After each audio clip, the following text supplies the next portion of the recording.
Good evening, my fellow Americans. Tonight, I'd like to talk to you about where we are as we mark 1 year since everything stopped because of this pandemic.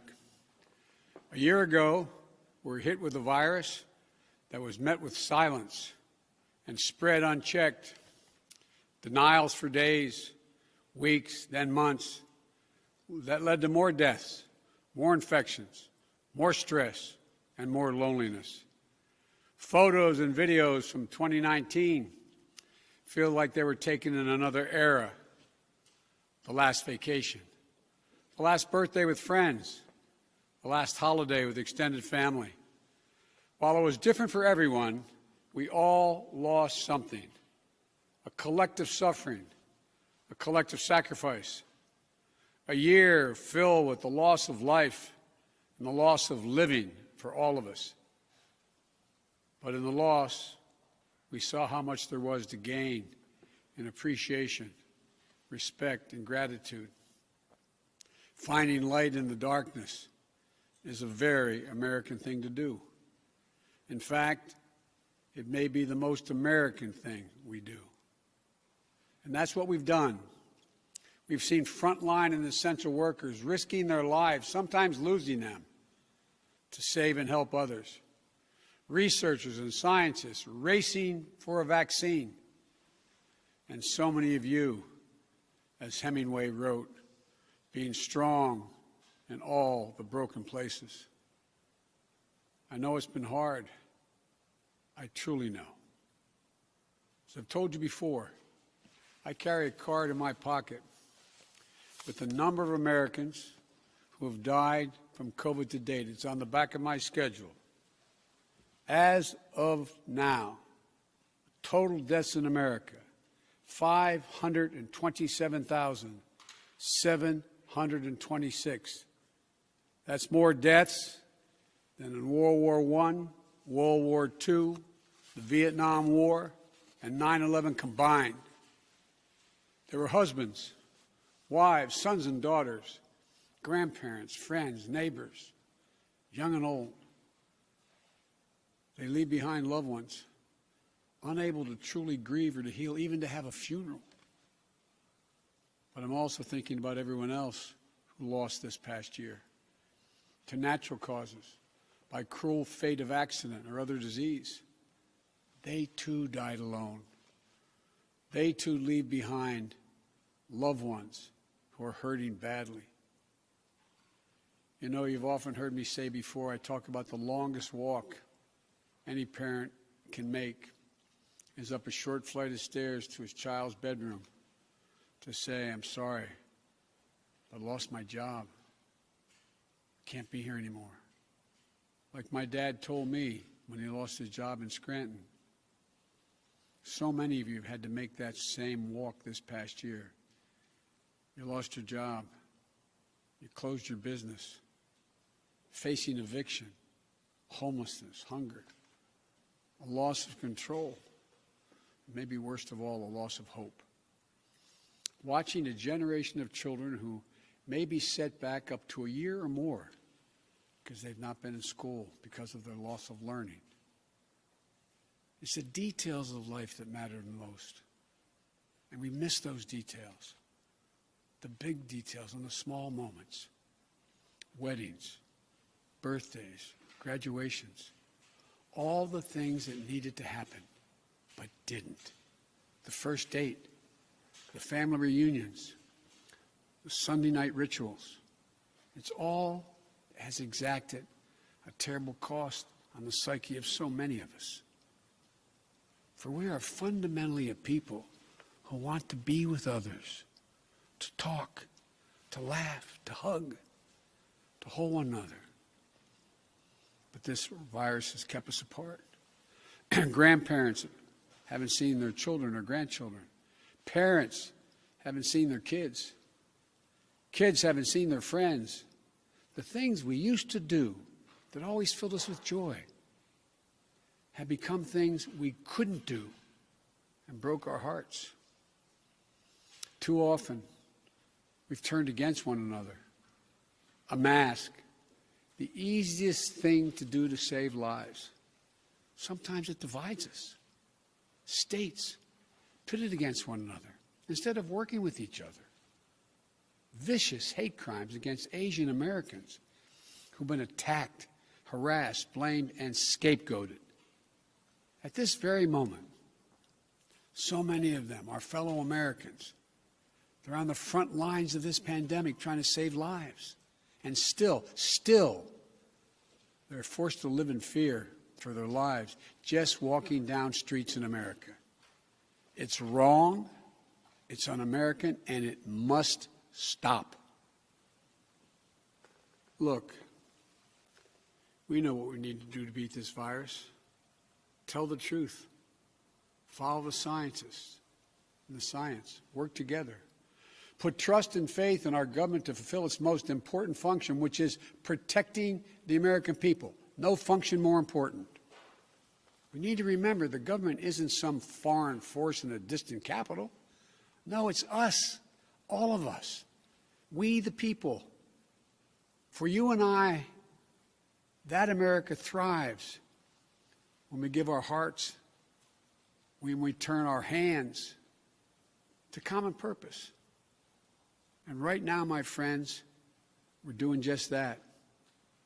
And I have to say, as your president, I'm grateful to you.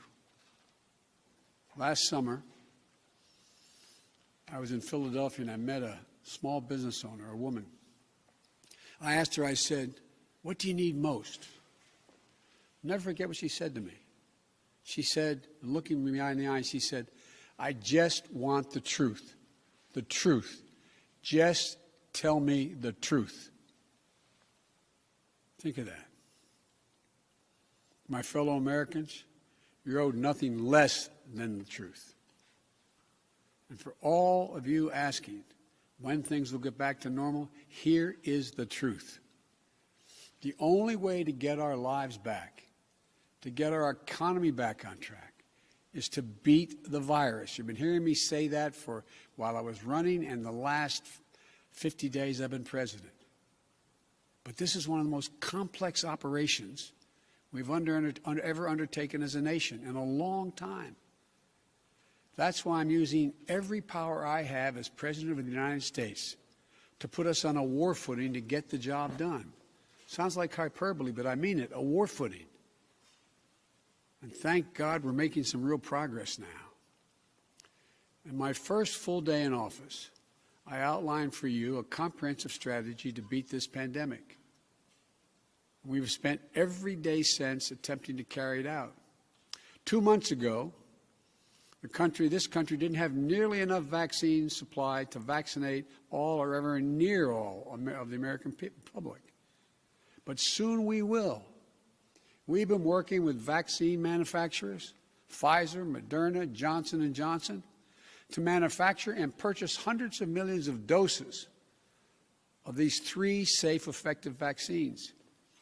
And now, at the direction and with the assistance of my administration, Johnson & Johnson is working together with a competitor, Merck, to speed up and increase the capacity to manufacture new Johnson & Johnson vaccine, which is one shot. In fact, just yesterday, I announced, and I met with the CEOs of both companies, I announced our plan to buy an additional 100 million doses of Johnson & Johnson vaccines. These 2 companies, competitors, have come together for the good of the nation, and they should be applauded for it. It's truly a national effort, just like we saw during World War II. Now, because of all the work we've done, we'll have enough vaccine supply for all adults in America by the end of May. That's months ahead of schedule. And we're mobilizing thousands of vaccinators to put the vaccine in one's arm, calling active duty military, FEMA, retired doctors and nurses, administrators, and those to administer the shots. And we've been creating more places to get the shots.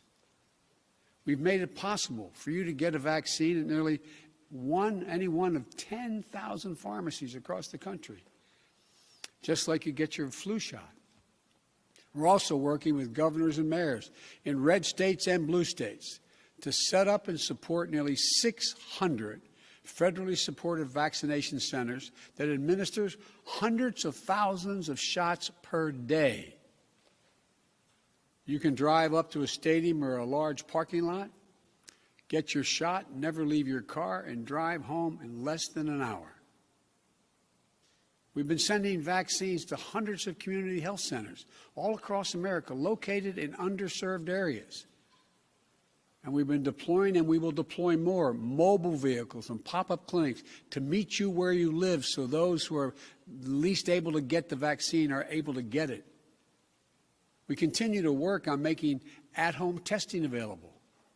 And we've been focused on serving people in the hardest hit communities of this pandemic: Black, Latino, Native American, and rural communities. So what does all this add up to? When I took office 50 days ago, only 8% of the Americans, after months, only 8% of those over the age of 65 had gotten their first vaccination.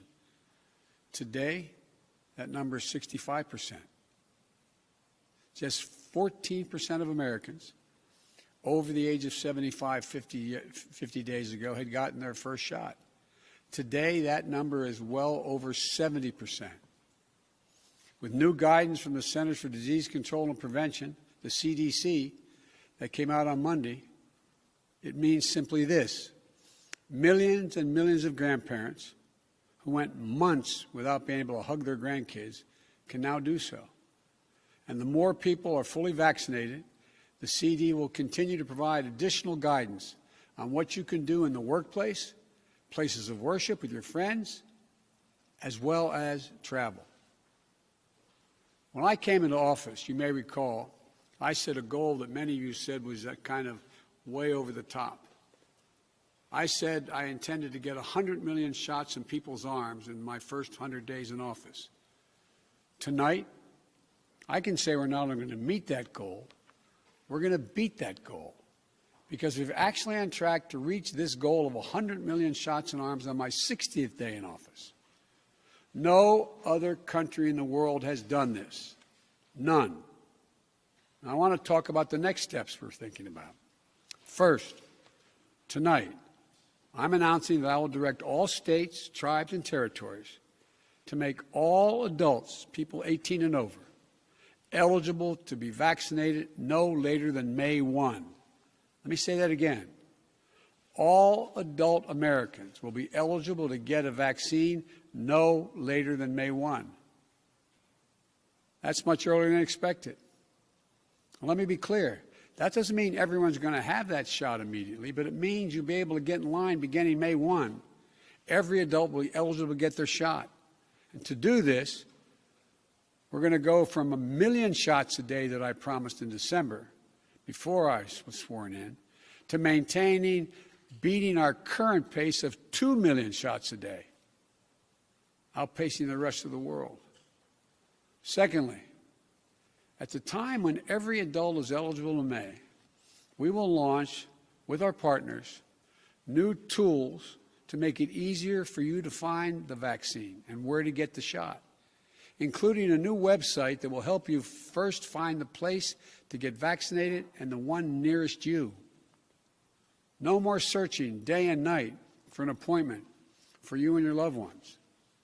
Thirdly, with the passage of the American Rescue Plan, and I thank again the House and Senate for passing it, and my announcement last month of a plan to vaccinate teachers and school staff, including bus drivers, we can accelerate massive nationwide effort to reopen our schools safely and meet my goal that I stated at the same time, about 100 million shots, of opening a majority of K through 8 schools in my first 100 days in office.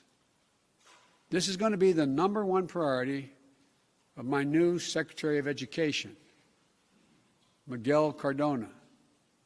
Fourth, in the coming weeks, we will issue further guidance on what you can and cannot do once fully vaccinated, to lessen the confusion, to keep people safe, and encourage more people to get vaccinated. And finally, fifth, and maybe most importantly, I promise I will do everything in my power. I will not relent until we beat this virus. But I need you, the American people. I need you. I need every American to do their part. And that's not hyperbole. I need you. I need you to get vaccinated when it's your turn and when you can find an opportunity. And to help your family, your friends, your neighbors get vaccinated as well. Because here's the point. If we do all this, if we do our part, if we do this together, by July the 4th, there's a good chance you, your families and friends will be able to get together in your backyard or in your neighborhood and have a cookout and a barbecue and celebrate Independence Day. That doesn't mean large events with lots of people together, but it does mean small groups will be able to get together. After this long, hard year, that will make this Independence Day something truly special, where we not only mark our independence as a nation, but we begin to mark our independence from this virus. But to get there, we can't let our guard down. This fight is far from over. As I told the woman in Pennsylvania, I'll tell you the truth. July 4th with your loved ones is the goal. But a lot can happen. Conditions can change. The scientists have made clear that things may get worse again as new variants of the virus spread. And we've got work to do to ensure that everyone has confidence in the safety and effectiveness of all three vaccines. So my message to you is this. Listen to Dr. Fauci, one of the most distinguished and trusted voices in the world. He's assured us the vaccines are safe. They underwent rigorous scientific review. I know they're safe. Vice President Harris and I know they're safe. That's why we got the vaccine publicly in front of cameras, so for the world to see, so you could see us do it. The First Lady and the Second Gentleman also got vaccinated. Talk to your family, friends, your neighbors, the people you know best who've gotten the vaccine. We need everyone to get vaccinated. We need everyone to keep washing their hands, stay socially distanced, and keep wearing the mask as recommended by the CDC. Because even if we devote every resource we have, beating this virus and getting back to normal depends on national unity. And national unity isn't just how politics and politicians vote in Washington, or what the loudest voices say on cable or online. Unity is what we do together as fellow Americans. Because if we don't stay vigilant and the conditions change, then we may have to reinstate restrictions to get back on track. And please, we don't want to do that again. We've made so much progress. This is not the time to let up. Just as we were emerging from the dark winter into a hopeful spring and summer is not the time to not stick with the rules. I'll close with this. We've lost so much over the last year. We've lost family and friends. We've lost businesses and dreams we spent years building. We've lost time with each other. And our children have lost so much time with their friends, time with their schools. No graduation ceremonies this spring. No graduations from college, high school, moving up ceremonies.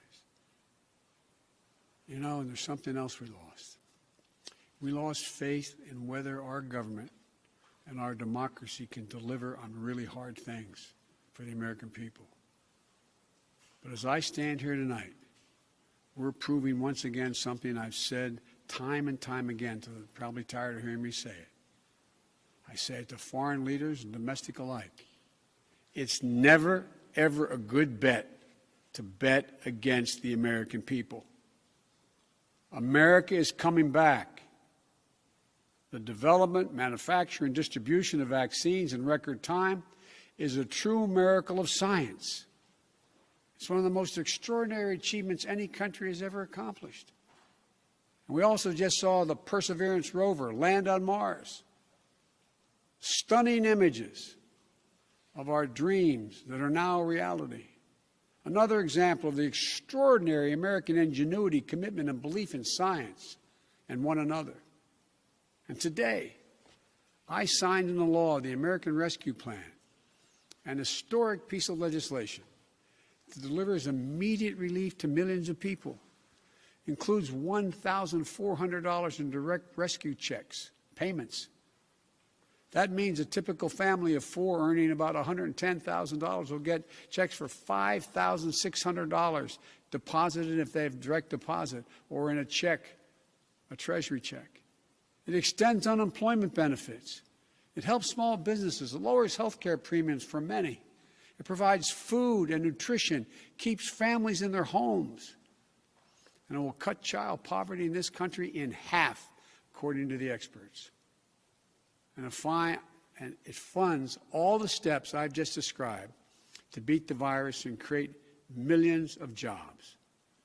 In the coming weeks and months, I'll be traveling along with the First Lady, the Vice President, the Second Gentleman, members of my cabinet, to speak directly to you, to tell you the truth about how the American Rescue Plan meets the moment. And if it fails at any pace, I will acknowledge that it failed, but it will not. About how after long, dark years, one whole year, there is hope and light of better days ahead. If we all do our part, this country will be vaccinated soon. Our economy will be on the mend. Our kids will be back in school. And we'll have proven once again that this country can do anything, hard things, big things, important things.